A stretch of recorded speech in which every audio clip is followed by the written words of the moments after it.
So Racelands is concerned. Christina Blacker leaving us with one for the Sunland Park Derby, and it focuses on the Nyquist Colt Bricklin jockey-trainer combination. Christian Torres, Rudy Brisset, they're clicking at 27% together. Second off the layoff, ran a huge race. First off the layoff to win at Oaklawn Park, and it earned a career-best Equibase speed figure in that most recent start. Yeah, and I'm guessing that wasn't by a point or two. That was probably an off-the-charts number compared to his previous best when he broke his maiden at Horseshoe, Indianapolis. I like him at 3-1. I was having a conversation with Rudy Brisset earlier this morning about this colt and asked him about him. He said, you know, he's got to keep improving, obviously. They toyed with the idea of keeping him at Oaklawn Park and running him in the Southwest Stakes, but they opted for this path instead, and I think it was the right path. I mean, the Southwest Stakes, considerably more difficult than what he's facing off against here in the Sunland Derby. And would have been a 14-horse field, you know, instead of what's going to be a 6-horse field now. But this is the win in that allowance race back on January the 3rd. And, man, he would just keep chugging and chugging and chugging and chugging and opening up as the race got longer. He just kept widening on the competition. Yeah, switched his lead a little bit late. I think that's the only thing that you could nitpick about this performance. Imagine Racing bought him for $450,000 as a yearling last year. Actually, as a 2-year-old last year in May in the Mid-Atlantic sale. As far as some factoids for you on this Road to the Derby prep, the Sunland Derby, stakes record, Stronghold Getaway car, both running in 142 and 3. Most wins by a jockey, Martin Garcia, Victor Espinoza, and most wins by a trainer, Bob Baffert. Bob Baffert not represented in this year's Sunland Park Derby. And with as many of the Triple Crown hopefuls that he has, in the teens probably, a little bit surprising to me that he didn't take a shot with one of them. It is. And he sent the filly over there, Bottle of Rouge. She gets the job done for his wife, Jill Baffert. Yep. So sitting back, waiting for opportunities on down the line. You want some other factoids when it relates to the Sunland Park Derby? Yes, please. There's been some big horses that have come out of this race. Thor's Echo came out of this race and the next year turned into a sprint champion. Yeah, I was thinking that's not a Kentucky Derby type of horse. But we've seen a lot of horses, like Big Drama would be an example of that too for David Fox. I think he ran in the Preakness Stakes at the very least during his 3-year-old season, came a better sprinter on down the line. And then Firing Line back in 2015. He's the horse that pushed American Pharaoh to the limit in the Kentucky Derby, right? So you never know what you're going to get. And also, that's already been said about Express Kid. You never know what you're going to get based on his performance in the Springboard Mile. This immediately comes to mind, given it was just last year.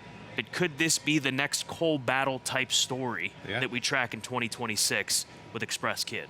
Just kind of already feels that way with the Springboard Mile and kind of how that put him on the map. What's he up to these days? Is he still in training? He is in training at Oaklawn Park. There was a story that Lonnie Briley for Norman Stables, they're looking at the Oaklawn Mile. That's where he's hoping to maybe get there. If not, then the Oaklawn Handicap. I'll be there for the handicap. I'd love to go say hi to Lonnie and Cole Battle. And potentially both races. He could run them in both if I'm remembering correctly. Because the handicap's not until like mid-April. Yes. There's a lot of time for that. Oaklawn Mile, I believe, part of Arkansas Derby weekend stakes action. All right, let's get tied on. The road to the Kentucky Derby presented by Spendthrift Farm passes through New Mexico at Sunland. Good start for Express Kid. Came away from the gates with the lead. Gonna be hounded by Pavlovian. Then in third, 40-20, inject some space. Hung out about 4 wide is gonna be Bricklin. We'll see if that costs him a bit. He's 5 in front from Bontas for Clora, and at the back, as usual, is Danico, who's hoping for a fast early pace. So far, so good for Express Kid. Made it through the first quarter mile, leads by a length under a hold. Second is Pavlovian. Injecting some pace in the race, Bricklin's now third. Backing off a bit in fourth, 40-20, who's 2 lengths in front of Buntos for Clora. And still trailing the compact group by about 6 lengths is Danico. All the jockeys appear to be happy with their positions, especially Express Kid and Juan Hernandez. They lead by 1 over Pavlonian, who's still giving chase. Bricklin is in tow third with just 2 to gain. That one 4 in front from 40-20, who's in mid-division. Then we have Danico, and losing touch is Buntas for Clora. The real running now begins with about 3 furlongs left. Express Kid yet to be headed, leads by a half. Pavlovian still the closest to him in second. Bricklin amping up a good run, going 3 wide. Then it's 7 lengths back to Danico, who might be heard from late. They've got a quarter mile to go in the Sunland Derby. Express Kid under siege, but he is fighting back. It's Express Kid, took the turn well. He's put away Pavlovian for the moment. There's Bricklin stalled in third. Pavlovian coming. Pavlovian trying to get on even terms with Express Kid in the final 50 yards. Express Kid all hard. Express Kid might have delivered. That was close. Almost as close as last year's running of the Sunland Derby. Pavlovian made him work for it. A distant third. Bricklin. Danico was a non-threatening fourth. What a throwdown between Express Kid on the inside and Pavlovian. Pavlovian finding speed under Edwin Maldonado. That made a huge difference in this performance here this afternoon. I don't know who wins it. I think Pavlovian, if I had to call it, did get the nose down right at the finish. I think this was closer than the getaway car Caldera photo from last year. It's just a matter of where that mirror is. So watch where it's going to come up. It's 1, 3, 1, 3, 1. Watch right here. 3. And that's where the finish line is, right? That is where the finish line is. We're just... Or it's the finish line. No, that's an electrical panel or something. Yeah. See Casa? Yeah. But Just there's the left another of the- thing over there confusing me. Yeah, about don't look at 1 that. yard past. Right left of the Ford Nissan. It is close. Well, they're showing that. I don't know what that means. Well, they're just showing us a horse. Okay. As they've yet to confirm anything. We're going to take another peek at it. What a race. Regardless of who loses this race, they both ran winning races. And for Pavlovian to take this step forward, you smoked it out. As far as Maldonado going over there. He would never ditch Manor Rose unless he thinks he's sitting on a winner somewhere else. In a $500,000 race. Right. And Express Kid, he's a runner.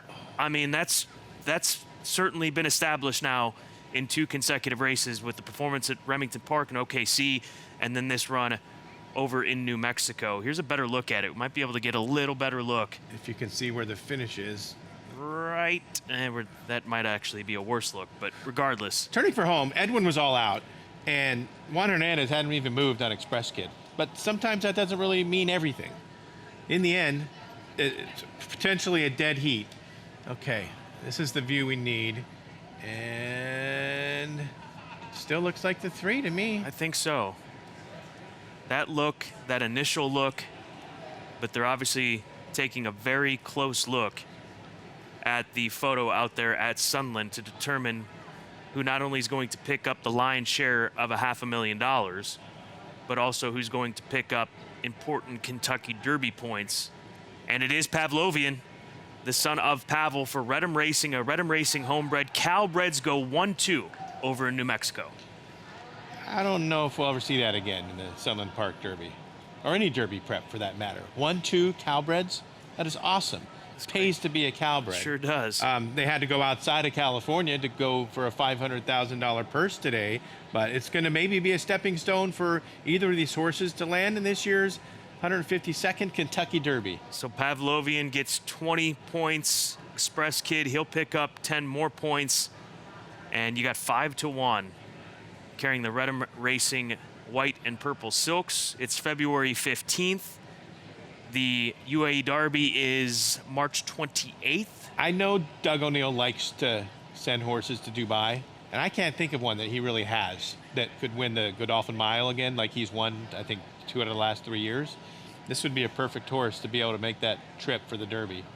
I would say so, especially with that kind of money on the line, avoiding the heavy heads here in Southern California. But who knows? I mean, they are game. That's the one thing about Redham Racing and Doug O'Neill. Through the years, they never back down from a challenge. And the re-addition of blinkers, first time that this horse has worn blinkers in a route race, is another angle of Pavlovian and this kind of performance you would imagine. I think this is just the addition of Edwin Maldonado. I mean, He just rode from start to finish so strongly. Huge performance from both Pavlovian and Express Kid. Still unofficial out there as it's 3-1.